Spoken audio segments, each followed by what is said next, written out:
lawyers for arrested protesters have petitioned the Commission on Human Rights and Administrative Justice, Raj.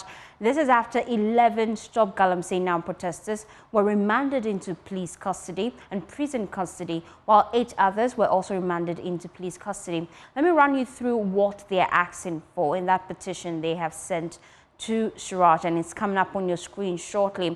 Now, these are some of the key demands they are making. They say, per the proceeding, we demand the Commission commence an immediate investigation into the allegations. What allegations exactly? They go to explain further in that petition that the Commission makes a finding that A, the right and freedom of protesters were violated. B, the police conduct, including unlawful arrest, unlawful detention, detention without food, and violation of the right to counsel, amounts to unprofessional conduct. Now, this came up yesterday where some of the protesters alleged that they were denied food.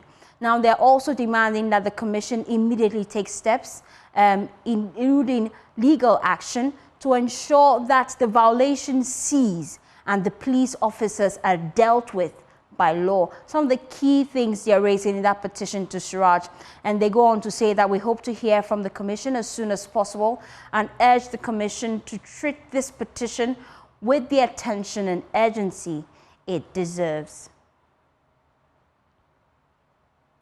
Meanwhile, a former chairman of the Legal Constitutional Committee of Parliament, Inusah Fuseini, has described as unlawful the detainment of protesters. He says any group of people that protest should be defended. So I'm a member of the Lawyers for Protest Defense. Now, we don't think that it is right to remand people into prison or police custody when they were just exercising their constitutional right to demonstrate. It's a travesty of justice, and it's totally unacceptable in a democratic country like ours. Yes, they could be on bail to come answer to the charges, but to remand people to prison or police custody just because they were exercising their fundamental right to protest.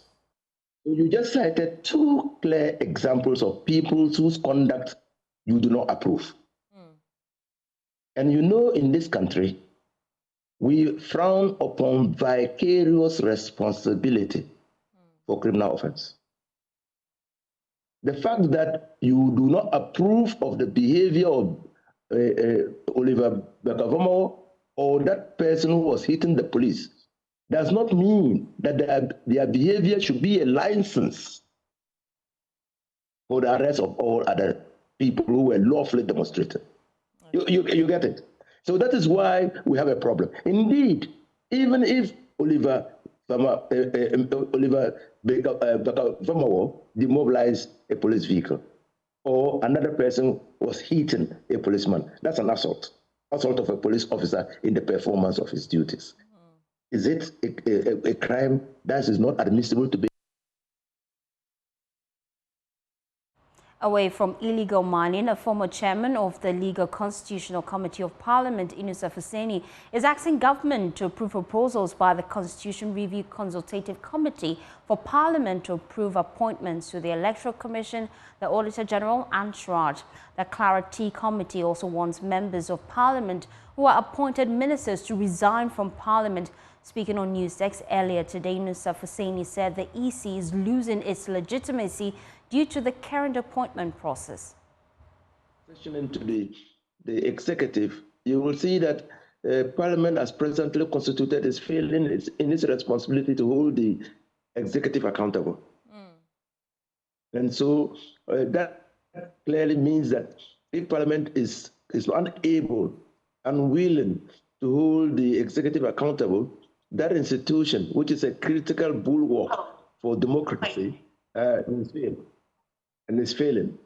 You are looking to ensure inclusiveness in the appointment processes. These constitutional bodies are indeed constitutional bodies.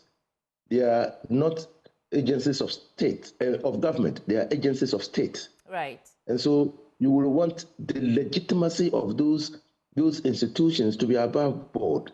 Can you imagine that the chairperson of the Electoral Commission is appointed by a bipartisan committee of parliament, and to test majority, or a majority of all members of parliament voting to approve such a person?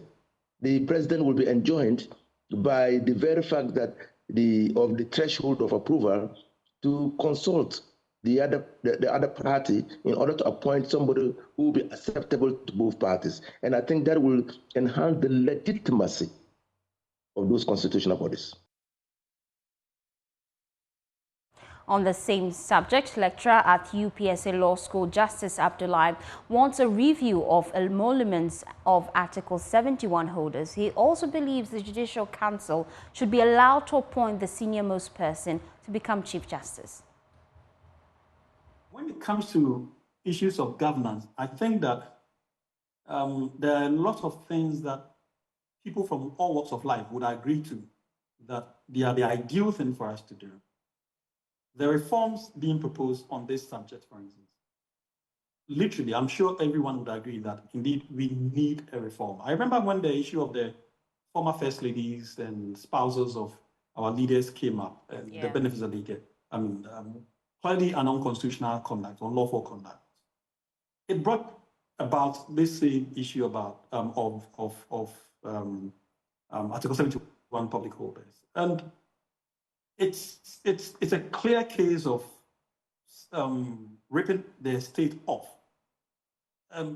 just for the benefit of a section of the society, those in leadership positions, when all of us are contributing to the kitty and expecting that the Constitution has clearly stated that we should all be treated equally.